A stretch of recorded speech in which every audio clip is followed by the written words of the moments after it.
Those uncovered ones. But wow, we are going in so many interesting directions right now. Forget about it, but like I forgot about it. Words. Welcome back to another Clarence Chronicle. Is this the right? I think I fixed my lighting problem. I changed up the scenery a little bit. I don't feel as bright under the eyes, but that's fine, you know? We're figuring it out. Like I said, this is just me now doing these YouTube videos. So I'm doing the filming minus the editing. I keep shouting Rachel out every single video, but it makes me feel less alone because I have her editing my videos. But John, my husband, was my videographer for 5 years. He dedicated so much effort and time. Like he was so passionate about like making the quality of these videos be a standout in like watercolor channel communities. Hold that thought, airplane. Another airplane's coming. Trash trucks. It's just constant noise pollution when filming. Anyway, John's been dedicating so much of his time, his effort, his energy into making the last 5 years, making our YouTube channel like top quality experience. I bring the top quality education and he brought the top quality like audio and video and whatnot stuff. And he dedicated a lot of his time to like learn and improve because he taught himself right after I gave birth to our son, Miles. It'll be 6 years ago, February. So this is in the future. Wait, hold on. How do I say this? His birthday is February 9th.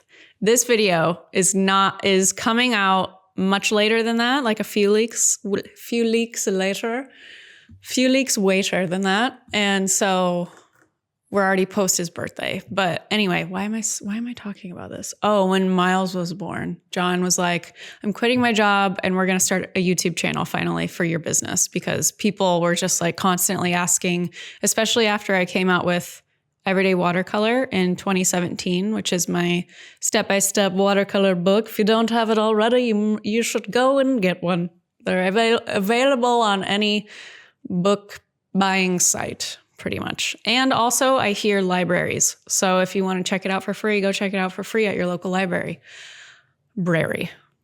I also have 2 more books, Everyday Watercolor Flowers and Everyday Watercolor Seashores. Seashores just came out last March, and I think it's my favorite. Shameless plug. I'll do a little advertisement clip one day when I have more of a like editing team behind me and whatnot. Where am I going with this? What were we talking about? Oh, John. However, his passion and purpose in life is not to film and edit his wife's YouTube videos. He's obviously very passionate about it and it's something that he enjoys, but because we have the flexibility of this business that I've built and he's helped me build over the last 5 years, because I'm going on, what am I going on? 13 or 14 years this June, 13 years full time with my business. This June, we have been able to get it to a point where John is now able to do writing full time, which is his true passion and gift, is writing and communication, and specifically about like spiritual beliefs, healing, that sort of thing, that sort of topic. So anyway, that's John Rainey. And why am I even telling you that? Oh, all back to, I think I figured out the lighting problem. Why the light things were reflecting. First of all, it's the angle. Obviously, I can just over this way instead of being like this. So we got the windows. Problem solved. Check.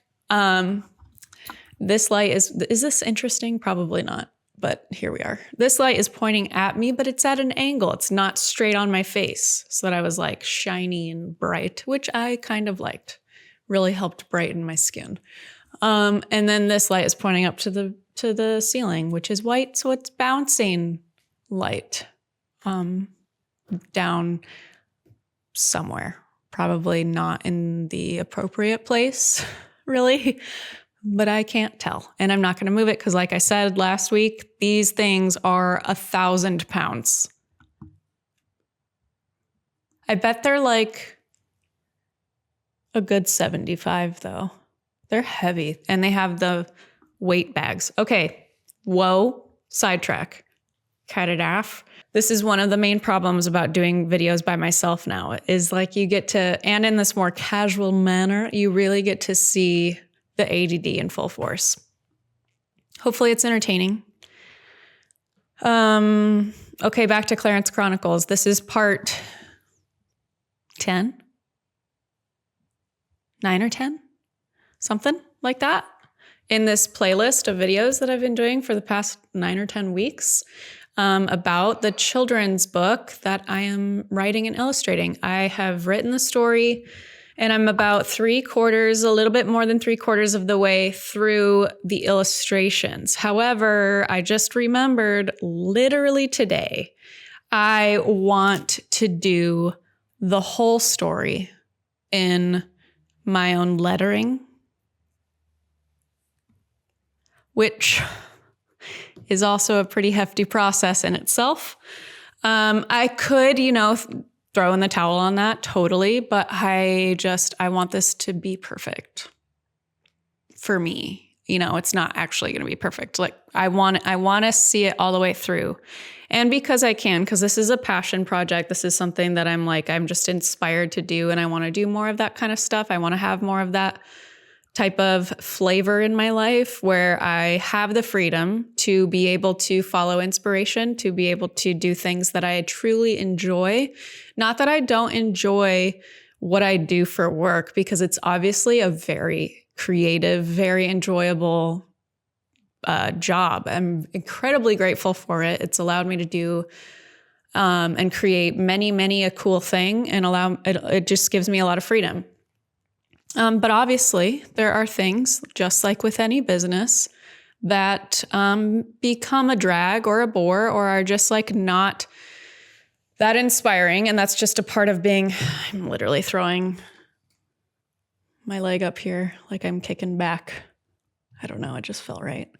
But there's things that I still need to have something that is purely for inspiration, purely for filling me up first. And art still does that for me. And so that's why I wanted to do it in some sort of context that was unrelated to what I already do, which I'm sure makes sense to the listener. So that's why I'm working on this. I have calligraphy ink all over my hands, just like the olden days. So if you're new here and you don't know, not even new, like even 5 years new to me, Jenna, Rainey. If you're newish, then you probably don't know this whole business kind of started because of pointed pen calligraphy. 2012, dink donk. This is a blue pumpkin nib. Still my favorite all these years later. Best pointed pen calligraphy nib. I love it. 2012. Yeah, it was like the fall of 2012. Man, those were different times. But the fall of 2012, I was just doodling.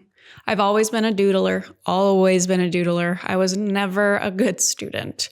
I was quite literally writing something in cursive or drawing a right eyeball on any surface that I could find that was within arm's distance, arm's reach of me. It would be covered. Nothing was safe.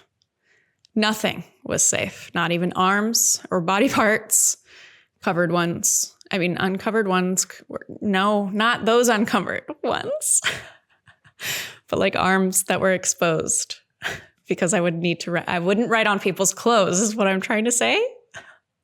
Or maybe I did actually. Anyway, binders, obviously, desks, textbooks, all over the place. Like, I am more respectful of people's things now. We all do silly goose things when we're kids, and their bodies.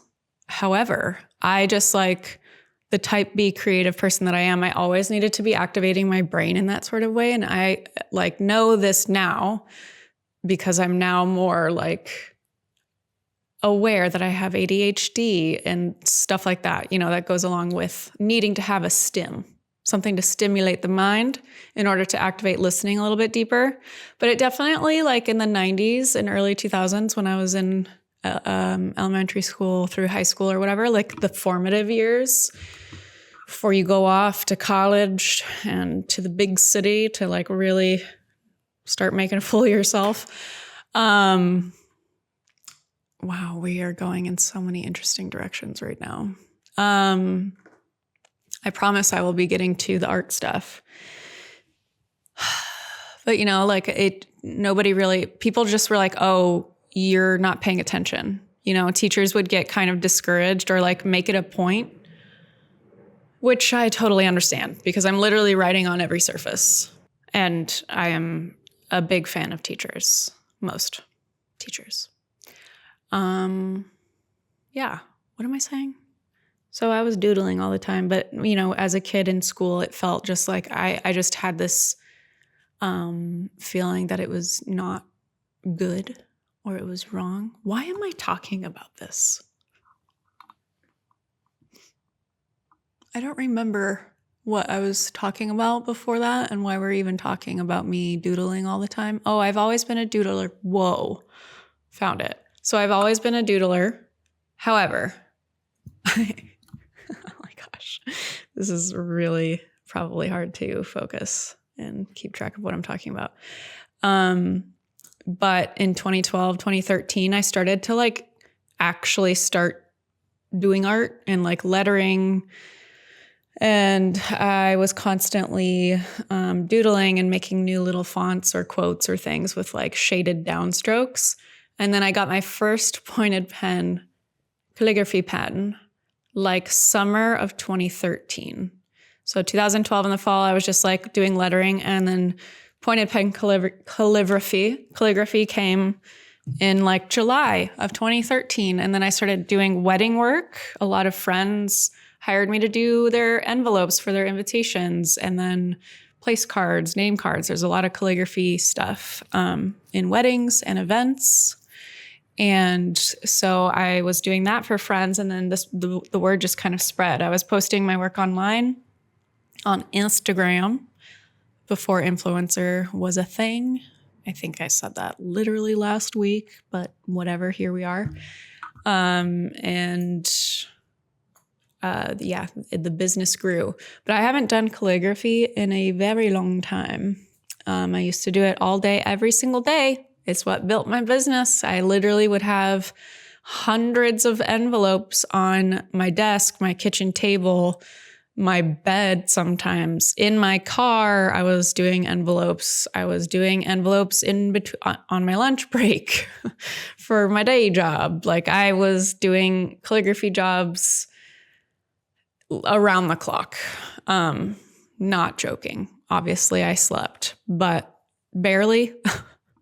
And I really worked hard to build this business, and it was built on calligraphy. So it's a really core thing to me and this business. And so I want to include it in the story of Clarence. So that's why I'm being really persistent. And even though it's an additional thing that I didn't intentionally forget about it, but like I forgot about it. I've been working on the watercolor and the art and the like pictures of Clarence for the past 3 months, just focused on that and just not even considering that I need to do all of the friggin' words. So I am figuring out the look of the font right now. And there's a few options. And to make this video straight to the point from here on out at 17, almost 18 minutes, I'll make it short and will end very soon. But I need to figure out what this font is for the story of Clarence. And so I have a few different like styles and bits, and I'm just going to talk about each one. And then if you could in the comments, let me know, and I'll make sure to name or title each one or each font before I, instead of just like talking about it. So you know what to drop in the comments. We'll like do it numerically or something. Like I'll say, this is fun, whatever. We'll figure it out. And I need to then write the whole story, which it's not a crazy long story, because that's another thing that I wanted to consider with writing a children's book, because I know parents are tired. And I know that a lot of parents, because it's just the way that it is, you do your absolute best and you're actively working on being more and more present, especially during the end of the day when you're really freaking tired and quite literally falling asleep on the couch. But when your child grabs the longer books, aka Dr. Seuss, the Places You'll Go. I love that book. And I dig deep, like about once a week, I dig deep and I do the long ones, the really long ones. Just being honest here. And we do back scratches and all of those things. And I am absolutely doing my best to savor each moment. But I know that parents are out there when their child is like, let's do this story. And it happens to be a really long one out of the stories that they have in their library at home, that they're usually like, ugh. And I don't want it to be an experience with the parent and the child. I want it to be a time to connect. And I really want the parents, since those are the people that are actually going to be taking in most of the message in the story, I really want them to be paying attention to what I'm saying. So I didn't want it to drag on too much to become one of those books that the parents either somehow get out of reading, or, it doesn't get read that much because mommy or daddy are tired and, whatever, it's bedtime. So it's going to be on the shorter side, short and to the point and punchy, and packs a punch. So anyway, thankfully it's not a huge story. It's not a Dr. Seuss children's book. It's more like a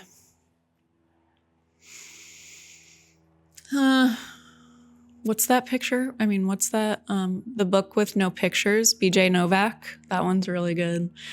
There's no pictures or fonts that he had to do. Obviously, he's not an well, I don't know. Maybe he is an artist. I don't know BJ Novak personally.